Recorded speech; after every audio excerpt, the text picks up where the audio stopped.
Bismillahirrahmanirrahim. Innal hamdalillah nahmaduhu wa nasta'inuhu wa nastaghfiruh wa na'udzu billahi min shururi anfusina wa min sayyiati a'malina. Man yahdihillahu fala mudilla lahu wa man yudlil fala hadiya lahu. Asyhadu an la ilaha illallah wahdahu la syarika lahu wa asyhadu anna Muhammadan 'abduhu wa rasuluh sallallahu alaihi wa ala alihi wa ashabihi wa man tabi'ahum bi ihsan ila yaumiddin. Qala Allah 'azza wa jalla fi kitabihil 'aziz, ya ayyuhalladzina amanu taqullaha haqqa tuqatih wa la tamutunna illa wa antum muslimun. فإن أصدق الحديث كتاب الله وخير الهدى هدى نبينا محمد صلى الله عليه وسلم وشر الأمور محدثاتها فإن كل محدثة بدعة وكل بدعة ضلالة وكل ضلالة في النار. Ikhwati fi din rahimani wa rahimakumullah. Alhamdulillah, pada kesempatan sore hari ini kita masih diberi kemudahan dan kelancaran dari Allah Subhanahu wa taala untuk menghadiri majelis ilmu tentunya. Meskipun akan tetapi hujan bukanlah alasan untuk meninggalkan majelis ilmu atau tidak menghadirinya. Sebagaimana para ulama kita yang terdahulu, hujan dan panas bukanlah rintangan dan alasan bagi mereka untuk tetap terus memperdalam pemahaman tentang agama Islam. Rasa yang dimiliki oleh para ulama adalah rasa yang semestinya kita contoh dan kita teladani, yaitu rasa tidak pernah mengalami kepuasan, tidak pernah berhenti, tidak pernah merasa cukup dari ilmu yang telah dimiliki.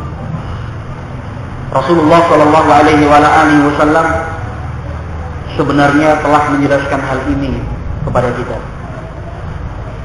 bahwa di antara sekian banyak hamba-hamba yang diciptakan oleh Allah Subhanahu Wa Taala, ada di antara mereka dua kelompok besar yang masing-masing tidak akan pernah merasakan kepuasan, selalu merasa kurang, tidak pernah cukup. Kata Rasulullah Shallallahu Alaihi Wasallam di dalam hadis Anas bin Malik, "Manhumani la yashba'ani, manhumun fil ilmi la yashba', wa manhumun fid dunya la yashba'." Kata Rasulullah Shallallahu Alaihi Wasallam, ada dua kelompok manusia yang tidak akan pernah merasa puas, tidak akan pernah merasa cukup, selalu melihatnya kurang, tidak akan pernah berhenti dia mengejar apa yang telah dia dapatkan, serasa masih sedikit. Kata Rasulullah Shallallahu Alaihi Wasallam, yang pertama, manhumun fil ilmi la yashba. Seseorang yang memiliki keinginan untuk memperoleh ilmu. Orang yang seperti ini tidak akan pernah merasa puas dengan ilmu yang dia dapatkan. Yang kedua, wa manhumun fid dunya la yashba. Yang kedua adalah seseorang yang memiliki ambisi untuk mendapatkan dunia. Maka orang yang seperti ini juga tidak akan pernah merasakan puas, tidak akan pernah melihat cukup, selalu dia merasa kurang dari apa yang telah dia dapatkan. Hadis ini, ikhwati fillah rahimani wa rahimakumullah, diucapkan oleh Rasulullah Shallallahu Alaihi Wasallam yang kita yakini kebenarannya. Kita yakini bahwa beliau Shallallahu Alaihi Wasallam adalah orang yang paling besar rasa cemburunya. Beliau adalah orang yang paling besar dan paling kuat keinginannya untuk menyampaikan kebaikan kepada kita. Sebagaimana beliau adalah orang yang paling bersemangat agar kita terhindar dari hal-hal yang buruk dan tercela. Apa yang beliau sebutkan di dalam hadis ini, ikhwati fillah yang dimuliakan dan dirahmati Allah Subhanahu wa taala, sesungguhnya telah membuka sebuah rahasia. Sebuah rahasia yang setiap saat dan setiap waktu kita dengar dan kita saksikan. Mengapa orang-orang yang dari sekeliling kita mereka terus berpacu dan berpacu, berlari seakan-akan tidak pernah berhenti, berlari seakan-akan tidak ada lelah detik. Tetapi kadang-kadang kita harus bertanya pula, untuk apa mereka berlari, untuk apa mereka berbuat, dan dalam rangka apa mereka bekerja. Pertanyaan yang seperti ini, ikhwati fillah yang dimuliakan dan dirahmati Allah Subhanahu wa taala, memiliki jawaban yang beragam. Tetapi semua yang telah berpacu dan berlari untuk mendapatkan dunia, apapun bentuk dan jenis dunia yang dia cari dan dia kejar, jawaban pada akhirnya tidak akan pernah sama. Akan tetapi satu kondisi yang akan menyatukan dan menjadikan mereka dalam satu kelompok yang sama, yaitu mereka belum mendapatkan sesuatu yang bisa menenangkan dan menerangkan hati. Orang kaya yang punya harta, dia akan tetap terus bekerja untuk mengembangkan usahanya. Dengan modal yang kuat, dia akan masuk di dalam segala bidang, bisnis, makanan, kuliner. Dia ambil bagian. Bisnis travel, alat-alat transportasi dia ambil di sana. Toko-toko kelontong pun seandainya dia mampu dan punya kesempatan, dia buka juga. Bisnis properti dan seterusnya, tidak akan pernah merasa cukup, tidak akan pernah dia berhenti. Sebagaimana yang digambarkan sendiri oleh Rasulullah SAW di dalam hadis yang lain, setiap anak cucu Adam termasuk kita, apabila dia punya harta selembah emas, maka tentu dia akan punya angan-angan seandainya dia punya lembah kedua yang berisi dengan emas pula. Andai kata dia diberikan apa yang dia inginkan terwujud dan terkabul, apakah berhenti? Jawabannya tidak. Dia akan tetap terus berangan-angan, dan angan-angan itu tidak akan pernah putus dan berhenti. Setelah dia punya dua lembah berisikan emas, maka dia berkhayal, berangan-angan seandainya dia punya lembah ketiga yang berisi emas pula. Kata Rasulullah SAW, orang yang semacam ini tidak akan ada yang bisa menghentikan dia, tidak akan ada yang bisa mencegah keinginannya kecuali tanah. Kata Nabi SAW, tidak ada yang bisa menghentikan keinginannya ini kecuali tanah, yaitu kematian. Ketika dia sudah mati, barulah keinginan itu akan berhenti. Ikhwati fillah yang dimuliakan dan dirahmati Allah Subhanahu wa taala, siapapun yang memegang dunia, entah itu dalam bentuk harta, jabatan, wanita, tahta, dan yang semisalnya, semua mereka tidak akan pernah merasakan kepuasan yang mereka idam-idamkan dan mereka cita-citakan. Tidak jarang ya ikhwati fillah yang dimuliakan dan dirahmati Allah Subhanahu wa taala, dari seluruh penjuru dunia.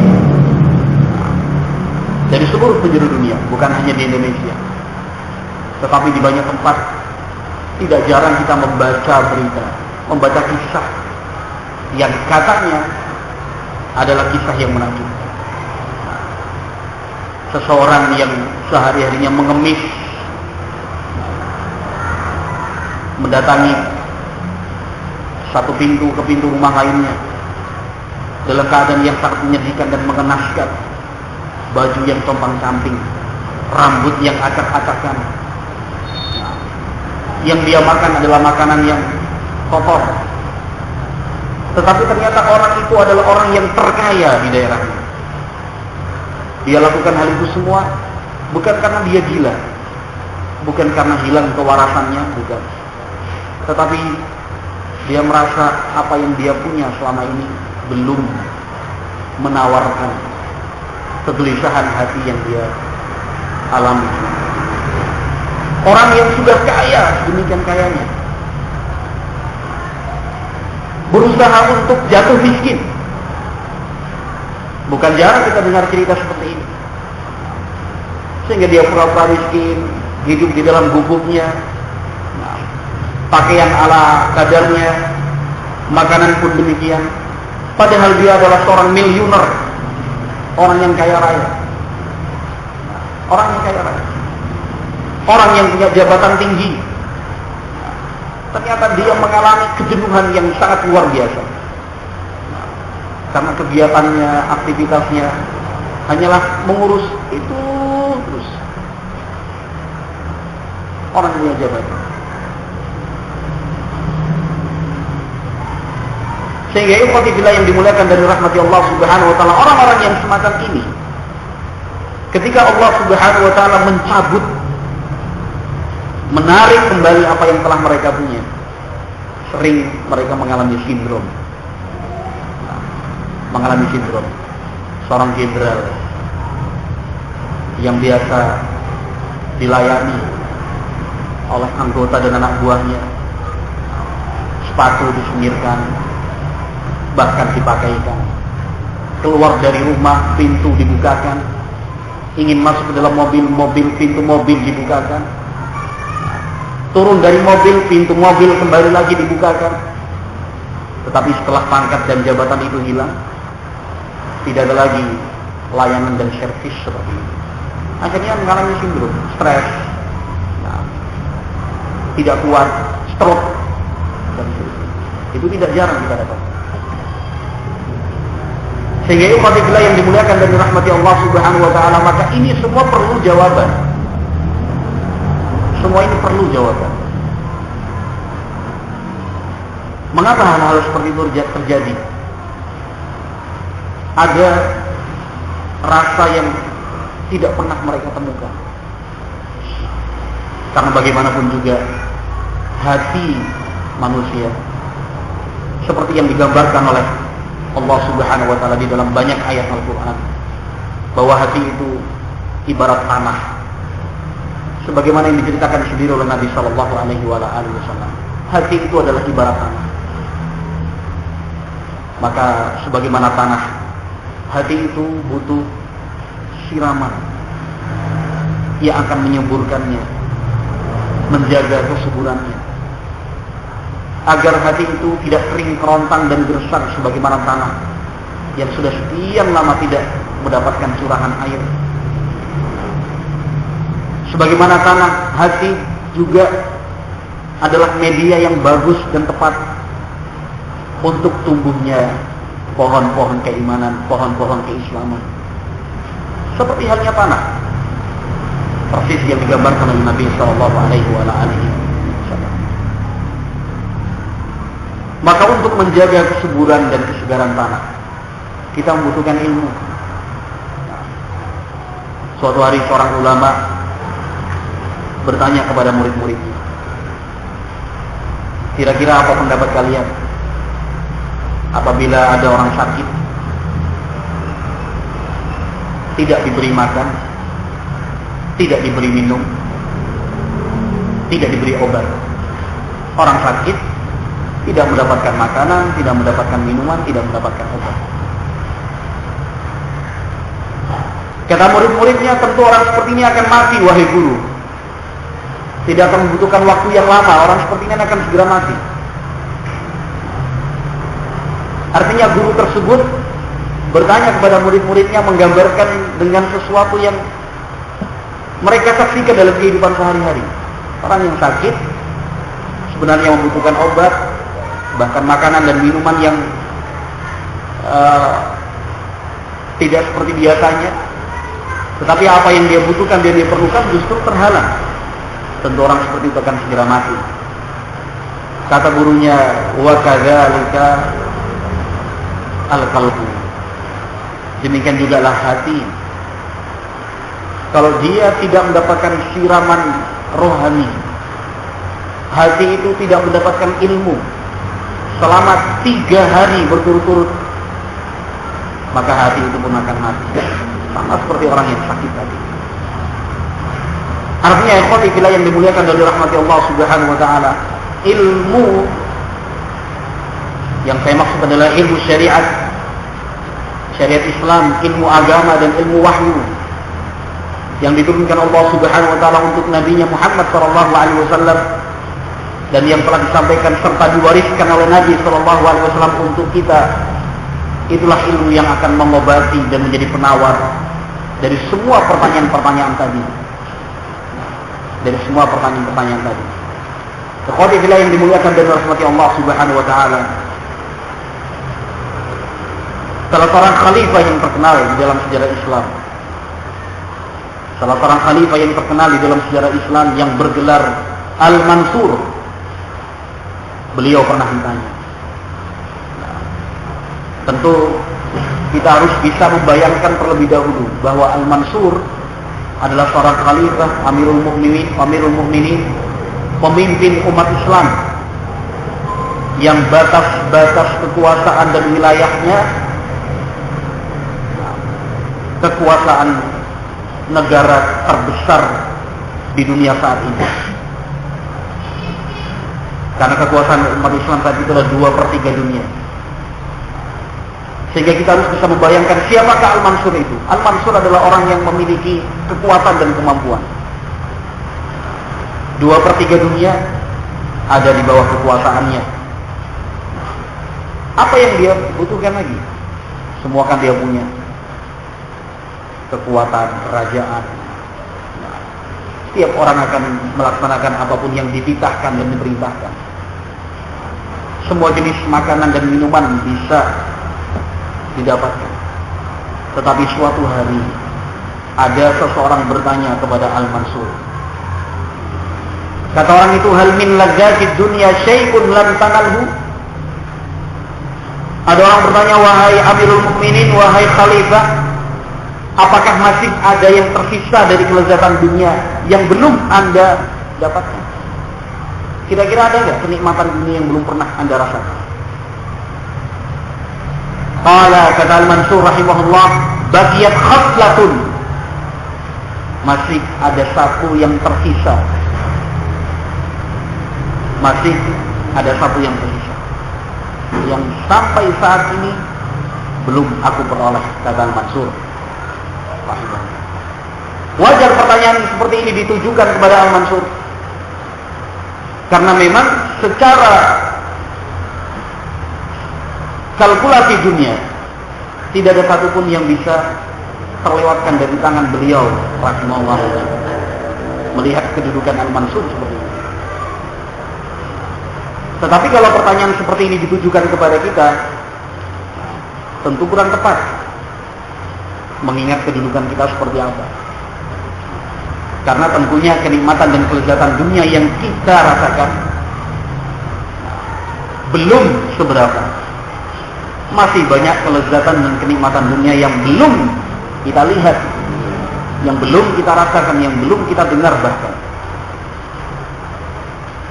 Sebagaimana ikhwati fillah yang dimuliakan dan dirahmati Allah Subhanahu wa taala, seandainya pertanyaan seperti ini ditujukan kepada seorang pemimpin dunia yang memimpin sebuah negara dan wilayah, itu juga rasanya masih kurang pantas. Karena seorang presiden, seorang kepala negara, seorang raja saat ini tentu belum seberapa yang dia punya dibandingkan apa yang dipunya oleh Al-Mansur, khalifah kaum muslimin. Jadi pertanyaan ini sangat wajar sekali ditujukan kepada Al-Mansur, wahai Amirul Mukminin, khalifah, kira-kira apa kenikmatan dunia apa yang belum pernah Anda rasakan? Qala baqiyat khaslatun, masih ada yang tersisa satu, kata Al-Mansur. An aq'uda fi misqabatin wa hawli ashabul hadis Fayaqulul mustamli man zakarta rahimakallah. Kata Al-Mansur rahimahullah, masih ada satu kenikmatan dunia yang belum aku rasakan, yaitu aku duduk di atas sebuah kursi, di sekelilingku, di hadapanku adalah para penuntut ilmu hadis,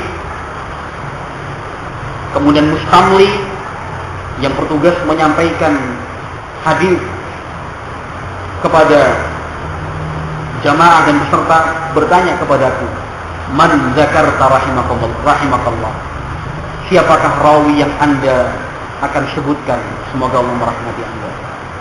Itu al-mustamli. Kalau bisa kita bayangkan, kita gambarkan dulu, belum ada alat yang dinamakan dengan pembesar suara, mikrofon, belum ada. Majelis para ulama yang dipenuhi oleh para penuntut ilmu hadis, dalam satu majelis 15.000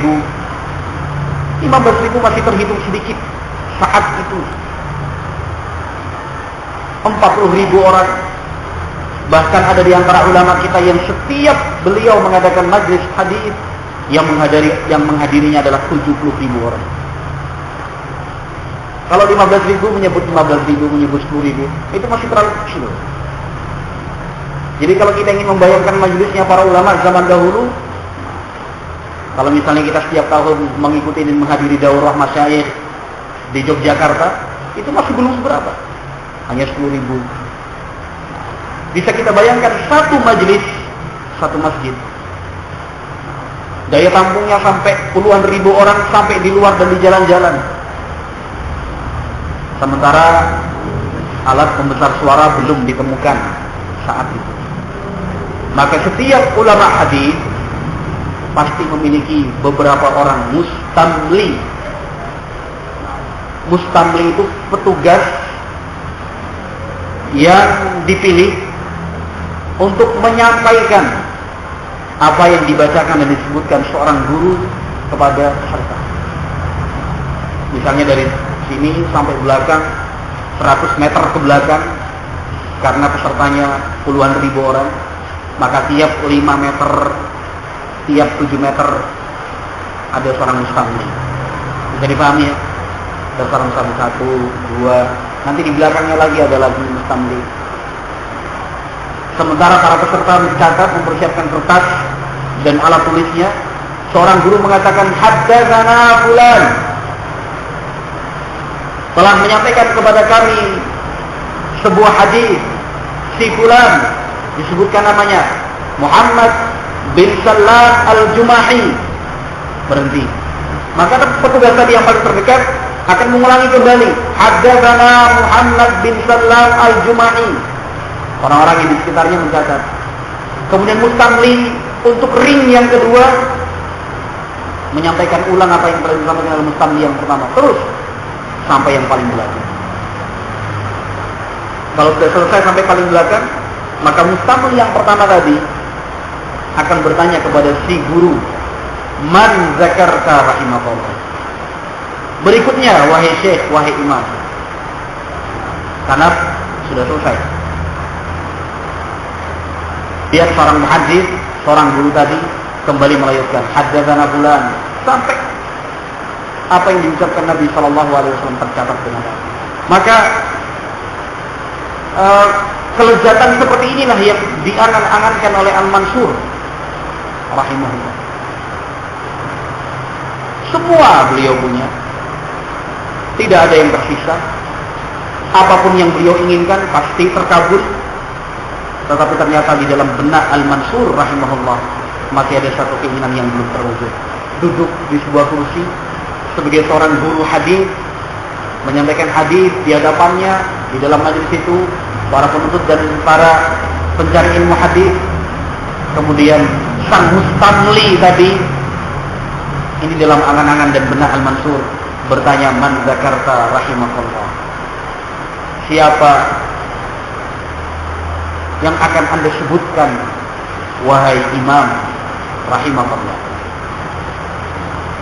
Kemudian keesokan harinya untuk mewujudkan keinginan khalifah, untuk mewujudkan keinginan Khalifah Al-Mansur, esok harinya para pembesar-pembesar kerajaan datang.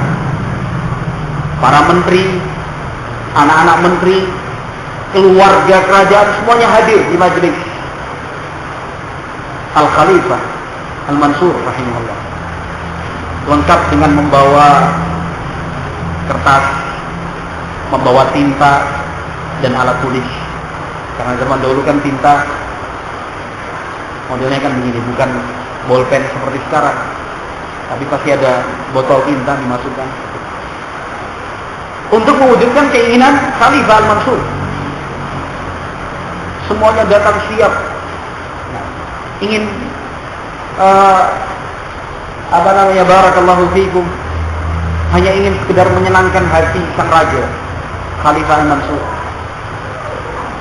Tetapi apa kata Al-Mansur ketika melihat usaha dan upaya menteri-menterinya? Kata Al-Mansur, lastum bihim, kalian bukanlah orang-orang yang saya inginkan. Innama humud danisatu thiyabuhum al-mutashaqqaqatu arjuluhum at-tawilatu syu'uruhum bardul abad wa naqalatul hadid. Kata Khalifah Al-Mansur, bukan kalian yang saya inginkan. Kalian tidak seperti mereka. Yang menjadi keinginan saya dan belum terwujud sampai saat ini adalah orang-orang yang hadir di majelisku. Pakaian mereka kusut, kaki-kaki mereka pecah, rambut mereka tidak terawat dengan baik.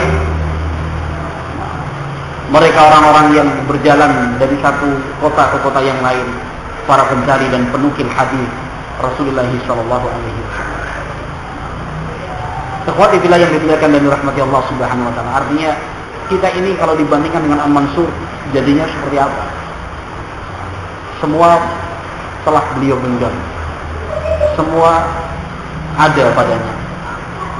Tetapi ternyata seorang khalifah semacam Al-Mansur berangan-angan menjadi seorang penuntut ilmu, menjadi seorang penyampai hadis Rasulullah sallallahu alaihi wasallam. Apakah seperti ini hanya dialami oleh Al-Mansur? Jawabannya tidak. Al-Imam Harun Ar-Rasyid, khalifah terkenal di dalam sejarah Islam. Harun Ar-Rasyid pernah bertanya. Harun Ar-Rasyid rahimahullah ta'ala. Pernah terjadi percakapan antara Harun Ar-Rasyid, khalifah yang terkenal itu dengan keadilannya, yang terkenal dengan keberaniannya, yang terkenal dengan pembelaannya terhadap kehormatan kaum muslimin, yang dalam sehari bisa menaklukkan benteng terkuat milik musuh Islam, hanya karena seorang wanita terzalimi oleh orang kafir. Terjadi percakapan antara Harun Ar-Rasyid dengan seorang ulama yang bernama Yahya ibnu Akthar. Harun Ar-Rasyid bertanya kepada Yahya bin Akthar, "Ma anbalul maratib?" Wahai Yahya, menurutmu kedudukan yang paling tinggi itu seperti apa? Kuntu ma anta fihi ya Amirul Mukminin. Saya jawab, kedudukan Anda saat ini wahai Amirul Mukminin, itu adalah kedudukan yang paling bagus, yang paling tinggi. Qala fa ta'rifu ajalla minni? Qultu la.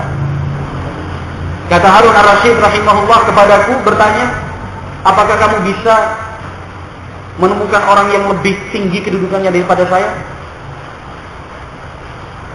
Apakah ada orang yang lebih mulia daripada saya? Qultu la. Aku jawab, tidak ada wahai Amirul Mukminin. Qala lakinni a'rifuhu. Kata Harun Ar-Rasyid, khalifah kita ini menjawab, akan tetapi aku mengetahui ada seseorang yang lebih baik kedudukannya daripada kedudukanku saat ini. Seorang pemimpin yang tawadhu, yang rendah hati, yang melihat bahwa kekuasaan yang dipunya itu masih belum seberapa. Maka kadang-kadang kita merasa heran, tertawa, geli ketika membaca dan melihat, menyaksikan kesombongan dan kecongkakan orang-orang yang Allah uji dengan dunia. Orang kaya, sombong, congkak. Seorang pemimpin, penguasa, sombongnya bukan main. Seakan-akan semua orang selain dia ada di bawah telapak kakinya. Padahal yang dia punya belum seberapa. Kalau kita bandingkan dengan apa yang dimiliki dan dikuasai oleh Amirul Mukminin Harun Ar-Rasyid. Harun Ar-Rasyid rahimahullah ta'ala menjawab, akan tetapi aku mengetahui seseorang yang kedudukannya lebih tinggi daripada saya. Siapakah orang itu? Kata Harun Ar-Rasyid, rajulun fi halqatin yaqulu haddatsana fulan an fulan qala Rasulullah sallallahu alaihi wasallam.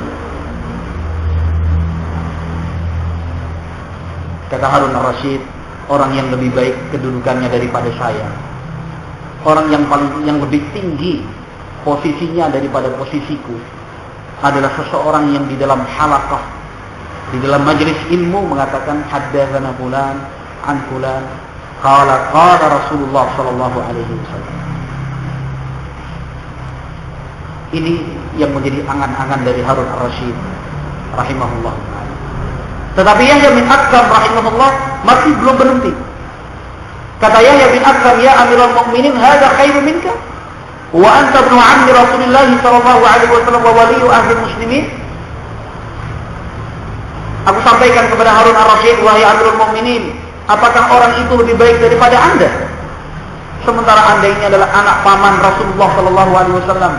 Anda adalah pemimpin dan pemegang tampuk kekuasaan kaum muslimin. Kok bisa orang itu jadi lebih baik daripada Anda?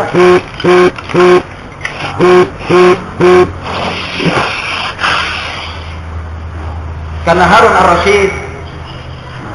Ar-Rasyid rahimahullah masih memiliki garis keturunan dari keluarga Rasulullah sallallahu alaihi wasallam. Yahya bin Aktham bertanya dengan penuh keheranan, wahai Khalifah Amirul Mukminin, apakah orang yang Anda sebutkan tadi yang menyampaikan haddatsana fulan an fulan qala Rasulullah sallallahu alaihi wasallam di dalam majlis itu kok lebih baik daripada Anda? Padahal Anda kan keturunan Nabi sallallahu alaihi wasallam. Qala na'am wa ilaka hadza khairun minni. Li'anna ismahu muqtarinun bismi Rasulillah. La yamutu abadan wa nahnu namutu wa nafna. Wal ulama'u baquna ma baqiyat dahru. Kata Harun Ar-Rasyid rahimahullah, tentu orang itu lebih baik, tentu orang itu lebih bagus, karena namanya selalu bergandengan dengan nama Rasulullah sallallahu alaihi wasallam. La yamutu abadan. Orang-orang yang Allah muliakan dengan ilmu tidak akan mati selama-lamanya. Wa nahnu namutu wa nafna, sementara kita orang yang tidak punya ilmu akan mati dan akan hilang, dilupakan. Wal ulama'u baquna ma baqiyat dahru. Sementara para ulama itu akan tetap ada selama dunia masih ada. Itu jawaban Khalifah Harun Ar-Rasyid rahimahullah ta'ala. Apa yang dialami oleh Al-Mansur, yang dialami oleh Harun Ar-Rasyid, juga dialami oleh Khalifah kaum muslimin yang lain. Al-Ma'mun yang terkenal dengan kekejamannya, yang terkenal karena memaksakan kehendak, akidah kaum muslimin bahwa Al-Quran adalah makhluk. Tetapi apa yang dilakukan oleh Al-Ma'mun berdasarkan bisikan, berdasarkan dorongan dari orang-orang yang ada di sekitarnya. Tetapi marilah kita berbicara tentang semangatnya Al-Ma'mun, angan-angan dan keinginan Al-Ma'mun sebagai seorang khalifah. Kata Al-Ma'mun rahimahullah, ma talabat minni nafsi syai'an illa wa qad nalathu. Kata Al-Ma'mun, tidak ada satu keinginan pun yang aku miliki kecuali pasti selalu aku peroleh. Ma talabat minni nafsi syai'an illa wa qad nalathu. Apapun yang saya inginkan selalu terwujud. ma khala hadzal hadis, kecuali ilmu hadis. Fa inni kuntu uhibbu an aquda 'ala kursiyyin wa yuqalu li man haddathak fa aqulu haddathani fulan qila lahu ya amiral mu'minin falima la tuhaddits. Kata Al-Ma'mun khalifah itu, sesungguhnya aku dulu ingin sekali, cita-cita saya dulu adalah duduk di atas kursi. Kemudian mustamli bertanya kepadaku, siapakah orang yang akan menyampaikan hadis melalui Anda wahai Al-Ma'mun? Kemudian aku jawab, haddatsani fulan, yang menyampaikan hadis kepadaku adalah si fulan. Qila lahu ya amiral mu'minin falima la tuhaddits. Lalu ada orang bertanya, wahai amirul mu'minin, mengapa Anda tidak menyampaikan hadis? Qala la yasluhul milku wal khilafatu ma'al hadis. Kata Al-Ma'mun, tidak pantas, tidak akan mungkin kekuasaan itu berjalan berbarengan dengan hadis. Maka ikhwati fillah yang dimuliakan dan dirahmati Allah Subhanahu wa taala, 3 cerita dari 3 khalifah yang berbeda sebenarnya cukup mewakili betapa orang-orang yang telah memiliki semua yang dia inginkan masih merasakan sesuatu yang kurang. Itu pasti. Ketika kita bertemu misalnya, atau mungkin kita sendiri merasakannya, sebagai orang yang memiliki apapun yang dia inginkan, lalu dimunculkan sebuah pertanyaan, apakah masih ada tersisa keinginan yang belum engkau dapatkan? Pasti jawabannya ada. Tetapi ketika kita bertanya kembali, apa yang belum engkau temukan itu? Kadang-kadang sulit untuk mengungkapkannya, apa ya? Kayaknya masih ada yang kurang ini dan ini. Sehingga tidak jarang ikhwati fillah yang dimuliakan dan dirahmati Allah Subhanahu wa taala, orang-orang yang seperti ini lalu Allah Subhanahu wa taala berikan hidayah. Maka mereka pada sampai tingkatan menganggap dunia yang telah ada pada tangan mereka menjadi sesuatu yang hina. Tetapi permasalahannya adalah kita yang kepemilikan kita terhadap dunia ini masih pas-pasan, masih tanggung. Akhirnya seakan-akan kita tidak mengerti tujuan kita di dunia itu seperti apa. Sama halnya ketika kita melakukan sebuah kegiatan, kita harus menentukan visi, misi, tujuan dari kegiatan tersebut. Maka seperti itu juga kehidupan kita di dunia. Kita harus mampu menentukan visi dan misi serta tujuan hidup kita di dunia itu untuk apa, dalam rangka apa. Kita harus bisa menemukan jawabannya, lalu berjalan di atas jawaban itu.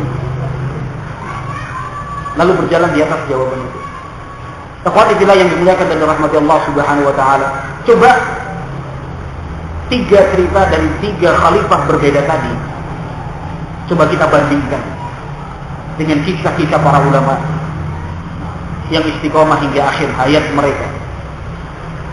Mereka adalah orang-orang yang sampai pada tingkat dan sampai pada puncak kebahagiaan. Para ulama kita rahimahumullah, mereka adalah orang-orang yang tidak pernah merasakan kesedihan, tidak ada kebencian di dalam hati mereka, selalu merasakan tenang, sumringah, bahagia. Apapun yang dilihat selalu menjadi sesuatu yang menggembirakan. Bahkan seandainya pun apa yang ditemui dan dirasakan itu adalah sesuatu yang bersifat musibah atau ujian, tetap saja mereka melihatnya dengan tersenyum, bahkan tertawa, bersyukur kepada Allah Subhanahu wa taala. Ini sesungguhnya yang kita inginkan. Lalu kalau kita melihat kehidupan kita sekarang ini, ikhwati fillah yang dimuliakan dan dirahmati Allah Subhanahu wa taala, coba lihat aktivitas kita sehari-hari. Betapa gersang dan keringnya aktivitas kita. Meskipun jenjang pendidikan kita sampai tinggi, dan itu ternyata kita temukan bergelar profesor, doktor, jabatannya menumpuk ini dan itu. Nah, artinya dia sampai pada tingkat pendidikan yang barakallahu fikum yang sudah sangat tinggi. Tetapi karena kekosongan hati, karena kekeringan jiwa dari siraman rohani dan ilmu, satu permasalahan saja belum tentu bisa dia pecahkan. Satu masalah saja belum tentu bisa dia pecahkan. Ketika misalnya dalam sebuah kesempatan dia mendengar salah seorang putranya meninggal, istrinya meninggal, atau ternyata dia digeser dari jabatannya, atau kemudian ada harta yang dia jaga selama ini hilang, dicuri dan dirampok orang, ternyata dia tidak bisa menyelesaikannya dengan baik. Istrinya meninggal malam ini, besok siang dikuburkan. Mulai pagi hingga siang dia panggil nama istrinya, Fulana. Padahal dia tahu istrinya sudah meninggal dunia.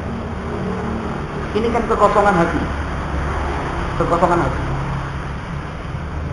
Sudah mencapai usia yang lanjut, ternyata dia belum pernah merasakan apa makna dari kekhusyukan sholat.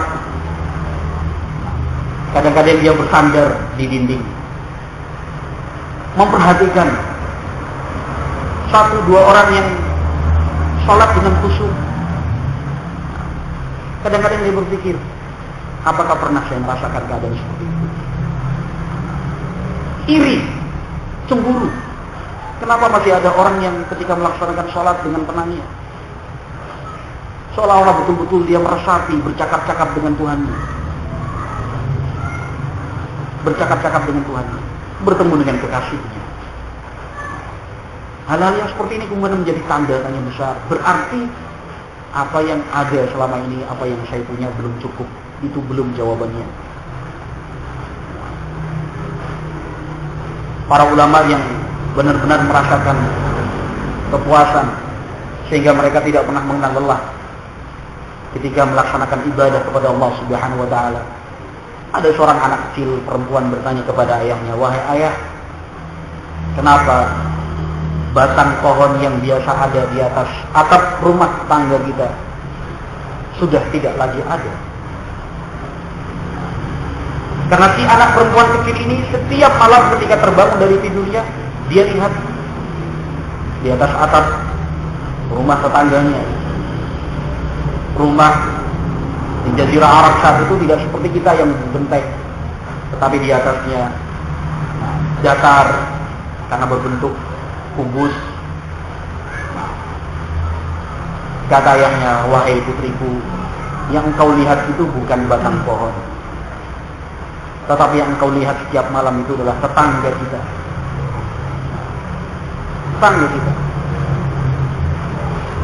Mu'tamir bin Sulaiman. Dia baru saja meninggal kemarin. Rahimahullah." Sampai tingkatan seperti itu. Sampai pada tingkatan seperti ini. Setiap malam sholat, begitu khusyuknya, senang, puas. Ketika masuk kesempatan esok hari, selalu merasa gembira, tenang, tidak cemberut, tidak mudah emosi, tidak mudah marah, selalu senyum yang mengembang, yang dilihat oleh keluarga dan tetangganya. Ini keadaan para ulama. Abdullah ibnu Mubarak rahimahullahu ta'ala keluar dari masjid selepas salat isya. Ada orang bertanya kepada Abdullah ibnu Mubarak, terus berdiri berdua, rahimahullah, berdiri berdua, dan yang memutus pembicaraan itu bukan rasa lapar. Yang memutus pembicaraan itu bukan karena capek berdiri, tetapi yang memutus pembicaraan itu adalah terdengar azan salat subuh. Rahimahullah. Al-Imam Ibn Abi Hatim rahimahullah ta'ala selama belajar di Mesir 6 bulan lamanya. Selama 6 bulan lamanya Mereka sekelompok penuntut ilmu, para ulama kita selama 6 bulan itu, atau bahkan lebih 7 bulan, mereka tidak pernah merasakan yang namanya marah, makanan berkuah. Yang ada hanyalah roti kering yang dicelupkan ke dalam air, menanti agak lembek baru kemudian dimakan. Karena tidak ada kesempatan untuk merasakan lezatnya makanan seperti itu. Pagi berangkat di beberapa majelis sampai zuhur, tiba selesai salat zuhur, dilanjutkan kembali belajar sampai asar. Ba'dal asar pun demikian. Ketika malam tiba, kegiatan mereka adalah mencatat kembali agar rapi dan baik apa yang telah mereka dengarkan pada siang hari. Setelah mereka catat, mereka koreksi catatan-catatan itu sama satu dengan yang lainnya. Hingga suatu saat, kata Imam Ibnu Abi Hatim rahimahullah, di dalam perjalanan kami menemukan seekor ikan yang membuat kami terkagum, karena ikan itu demikian terlihat segar dan enaknya. Dibawa pulang ikan itu, tetapi sesampainya di rumah, sesampainya di tempat penginapan mereka, belum sempat membersihkan, belum sempat mengerjakan dan mengolah ikan tersebut. Mereka harus segera keluar lagi untuk belajar ilmu agama, ilmu hadis Rasulullah SAW yang diangan-angankan oleh para khalifah tadi. Demikian terus sampai 3 hari 3 malam ikan itu belum diolah. Pada hari yang keempat barulah ikan itu bisa diolah. Tetapi ikan itu dimakan dalam keadaan telah agak sedikit bau dan busuk. 3 malam tanpa kulkas, tidak seperti kita. Ketika cerita ini disebutkan oleh Imam Ibnu Abi Hatim rahimahullah ta'ala, ada orang bertanya, kenapa Anda tidak suruh orang untuk mengolah ikan itu? Kata Ibnu Abi Hatim rahimahullah ta'ala, dari mana kami punya uang untuk mengupah orang mengolah dan mengurus ikan tersebut? Tidak ada. Kesabaran para ulama di dalam menuntut ilmu sebagai kewajiban, sebagai satu kebutuhan, bukan pekerjaan sampingan. Belajar agama itu bukan pekerjaan sampingan. Sepekan sekali, pas hari libur lah, kegiatan kami padat, nggak ada cuti, nggak ada hari libur, harus ini dan harus itu. Belajar agama dan belajar ilmu agama bukanlah sesuatu yang harus dan semestinya dikesampingkan, tetapi itu menjadi kewajiban dan kebutuhan kita. Kalau capek, para ulama pun merasakan capek. Kalau lapar, para ulama pun lapar. Kalau mengantuk, para ulama pun mengantuk. Tetapi yang membedakan kita dan mereka adalah kesabaran, kesungguhan dan keikhlasan, serta kecermatan di dalam mengatur waktu. Kalau masalah jarak, para ulama lebih jauh jaraknya dari jarak kita ke majelis ilmu. Kalau melihat alat transportasi, mereka lebih berkorban, lebih berjuang daripada kita berjalan kaki. Sementara kita alhamdulillah di zaman ini dimudahkan dengan adanya kendaraan-kendaraan bermotor. Tetapi para ulama kita terdahulu berjalan kaki untuk mencari ilmu. Mengapa mereka berjuang sampai menempuh ribuan kilometer dengan berjalan kaki? Tentunya untuk sebuah tujuan yang mereka inginkan, yaitu ketika hari kiamat nanti dibangkitkan dari dalam kubur, kemudian dikelompokkan dan disatukan bersama dengan rombongan para nabi dan para rasul alaihi wassalatu wassalam. Itulah keinginan mereka. Al-Imam Abu Hatim rahimahullah, Al-Imam Abu Hatim, ayah dari Ibnu Abi Hatim, bercerita, awal sanatin kharajtu fi talabil hadith, aqamtu 7 sinin, ahfaitu ma masyaitu ala qadamayya ziyadatan ala 1000 farsakh, Kata Imam Abu Hatim rahimahullahu taala, pada pertama kali kepergianku, kesempatan pertama kepergianku untuk mencari ilmu hadis, 7 tahun aku habiskan sampai bisa pulang kembali ke rumah. Aku hitung-hitung jarak yang ditempuh dengan berjalan kaki selama 7 tahun itu adalah alfi farsakh, 1000 farsakh. 1000 farsakh. Satu farsakh itu kurang lebih 5.544 meter. Berarti berapa kilo? Satu farsakh itu 5.544 meter, 5544 meter. Berarti berapa kilo? 5,5 kali 1000, 5.500. Itu berjalan kaki 5.500.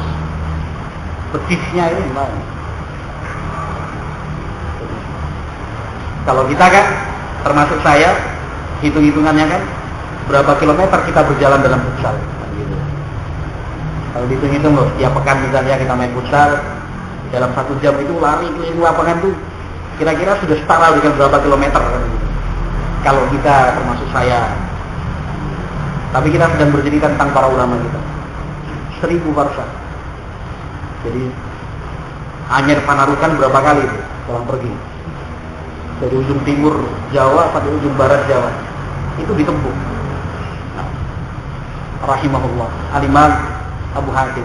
Nah ini dari belakang kampus misalnya ke Ibnu Taimiyah naik sepeda motor lagi. Bensin BBM naik nggak ada masalah. BBM naik nggak ada masalah karena uang saku kita juga ditambah oleh orang tua. Kan begitu.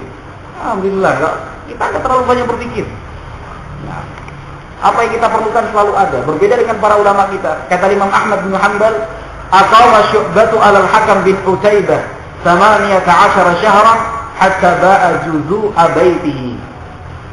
Kata Imam Ahmad bin Hanbal, Syu'bah, seorang imam, belajar kepada Al-Hakam bin Utaibah selama 18 bulan lamanya. Membutuhkan biaya hatta ba'a juzu'a baitihi, sampai-sampai untuk bekal belajar selama 18 bulan itu beliau menjual tiang-tiang rumahnya. Jadi reng, usuknya semua itu copotin satu-satu. Kira-kira kalau yang bisa dilepas yang mana, jangan sampai malah ambruk rumahnya. Oh kira-kira ini 3 ambil 1 dijual. Kalau kita alhamdulillah ini yang sedang sekolah, yang sedang kuliah, orang tua ngasih terus, Pak, Bu, nggak perlu jual pintu rumah kan? Pagi-pagi bukai pintu rumah, ngapain nak? Nyontoh para ulama ini menjual pintu rumah. Al-Imam Malik sampai menjual pintu rumah. Imam Malik rahimahullah. Dalam riwayat yang lain kata Syu'bah rahimahullah, "Bi'tu tista ummi bisab'ati dananir." Dalam rangka untuk membiayai belajar agama, aku sampai menjual bejana milik ibuku senilai 7 dinar. 7 dinar. Kalau kita sekarang kan untuk sekolah, untuk kuliah, orang tua sampai menggadaikan tanah, menjual rumah, menggadaikan SK, surat keputusan sebagai seorang pegawai, dan seterusnya. Tetapi ada pengorbanan yang seharusnya lebih kita utamakan dan kita perhatikan, yaitu pengorbanan kita untuk belajar ilmu agama. Al-Imam Ibnul Jauzi rahimahullah ta'ala setelah menceritakan beberapa bentuk majlis para ulama yang penuh dengan peserta sampai puluhan ribu banyaknya, setelah itu kata Imam Ibnul Jauzi rahimahullah, "Qad kanatil himamu fi talabil ilmi kama qad zakarna." Seperti itulah semangat para ulama di dalam menuntut ilmu, seperti yang telah kami ceritakan. Tsumma ma zalat taqillu raghabatu hatta mahallat. Tetapi kemudian semangat itu semakin lama semakin berkurang sampai akhirnya benar-benar hilang.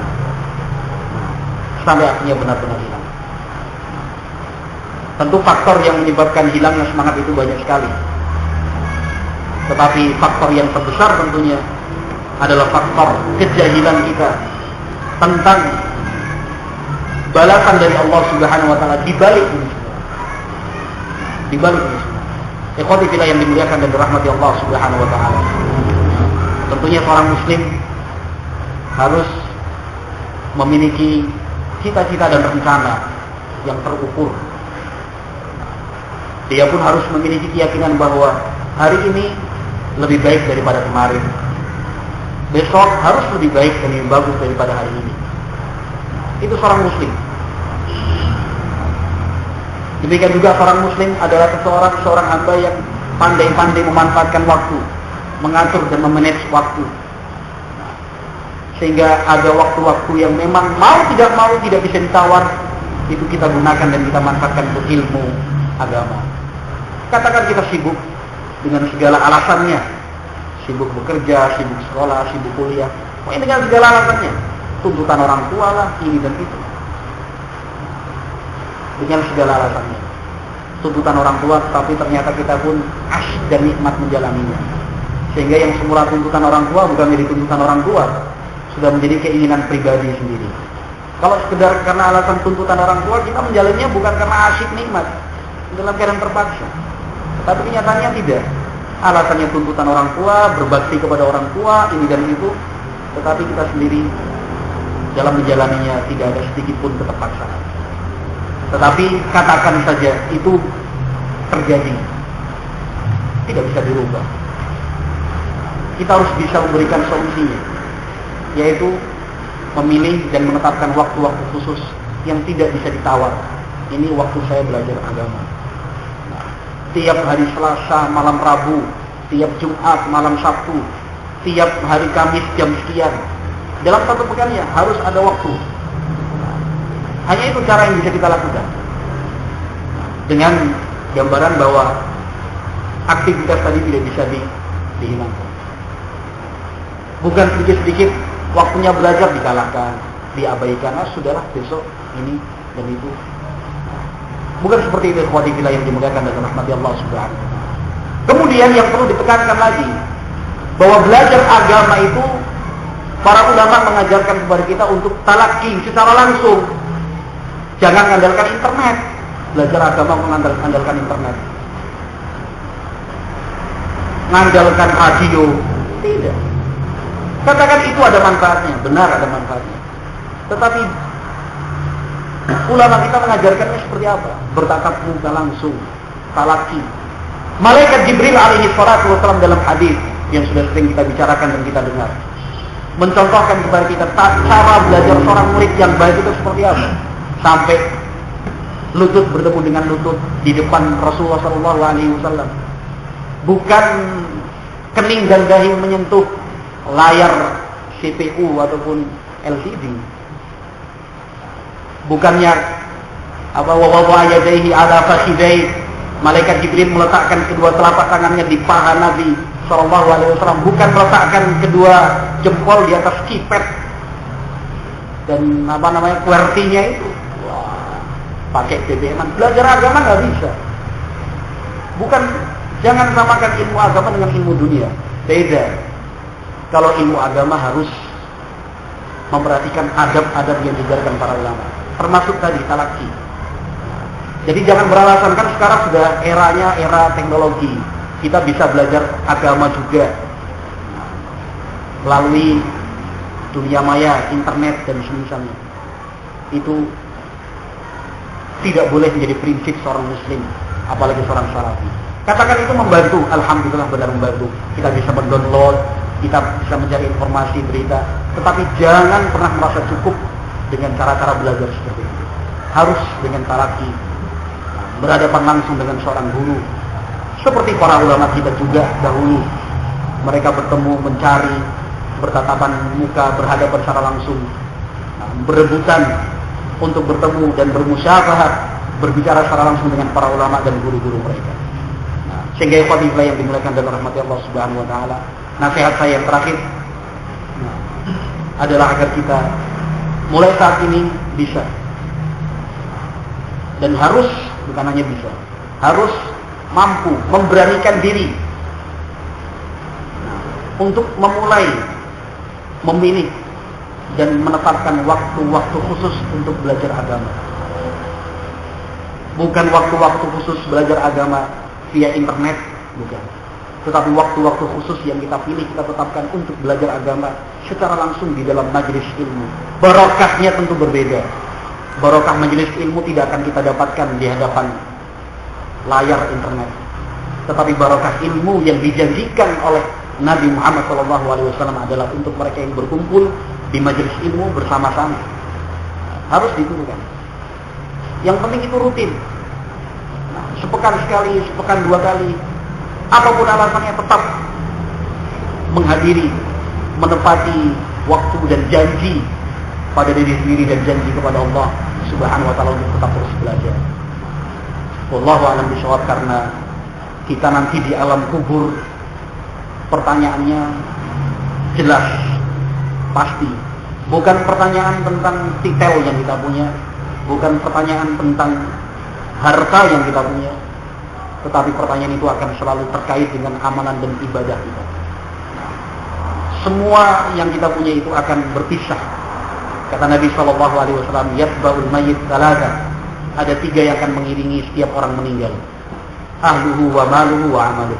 Keluarganya, hartanya, dan ilmunya, amalannya. Yang kedua kembali, yang satu tersisa. Keluarganya kembali akan melupakan dia. Sama seperti kita yang punya kakek sudah meninggal. Apakah kemudian setiap hari kita memikirkan kakek kita?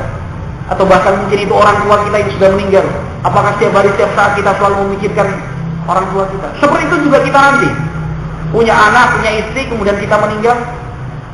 Hanya sehari, 2 hari, 3 hari setelah itu kita akan dilupakan. Yang tersisa dan yang menemani kita di alam kubur hanyalah amalan. Hari kiamat pun demikian. Pertanyaan-pertanyaan dari Allah Subhanahu wa taala itu terkait dengan amalan dan ibadah kita, ilmu kita. Sehingga kita harus siap-siap menjawab pertanyaan-pertanyaan tersebut. Wallahu a'lam bishawab. Mudah-mudahan yang sedikit ini bermanfaat dan semoga Allah Subhanahu wa taala memberikan berkah, taufik dan kemudahannya untuk kita tetap terus belajar agama Islam, karena demi melaksanakan kewajiban yang ditetapkan Allah Subhanahu wa taala untuk kita, yaitu belajar syariat dan wahyu serta risalah yang disampaikan Nabi Muhammad SAW. Kurang lebihnya saya mohon maaf, dan atas tutur kata yang kurang berkenan serta pilihan kata yang tidak tepat, saya ucapkan alaikum minkum jazakumullah khairan wa barakallahu fikum. Kita tutup dengan doa kafaratul majlis. Subhanakallahumma wa bihamdik, asyhadu an la ilaha illa anta, astaghfiruka wa atubu ilaik. Walhamdulillah, wassalamualaikum warahmatullahi wabarakatuh.